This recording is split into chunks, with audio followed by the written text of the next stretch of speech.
రాజ్యాన్ని వదులుకున్నాడు. రాజు అవుతాడు, ఆయన ఐగుప్తుకు రాజు అవుతాడు.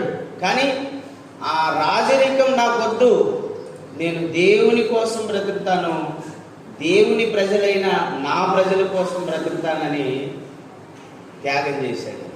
అది నిజమైన ఆరాధన. ఇది నేర్చుకోవాలి.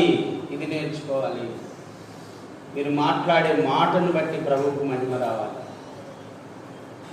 మీరు చూసే చూపును బట్టి ప్రభువుకు మహిమ రావాలి.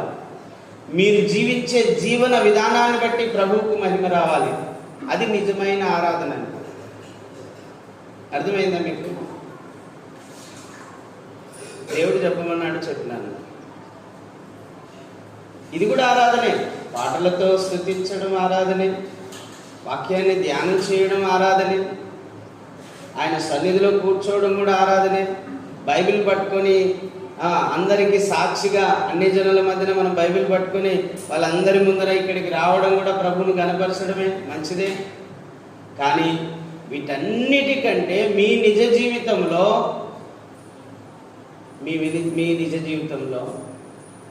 మీరు జీవించే విధానాన్ని బట్టి ప్రభువును ఆరాధించాలి.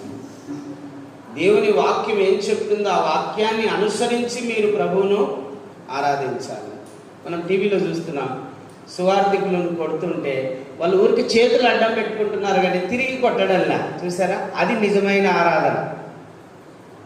ప్రభు చెప్పాడు కదా, ఒక చెంప మీద కొడితే రెండవ చెంప కూడా తిప్పమన్నాడు. అది నిజమైన ఆరాధన. దొంగతనం చేయకుండా, లంచం తీసుకోకుండా ఈ చేతులు ఇట్లా మలుచుకుంటామే, ఇట్లా మలుచుకోవాలంట. అది నిజమైన ఆరాధన.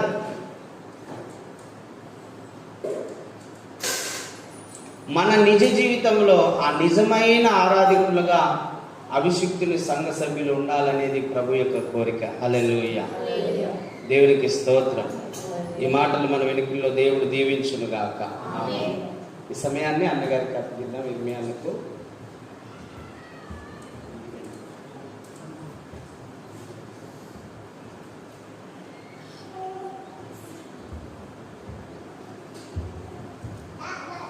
మహోన్నతుడును మహాగణుడును మన రక్షకుడును విమోచకుడును సజీవుడును సర్వోన్నతుడును సర్వసృష్టికర్తైన దేవాది దేవుడును అనాది ప్రణాళిక చొప్పున ఈ స్థలమును చూసి ఇది సమస్త జనులకు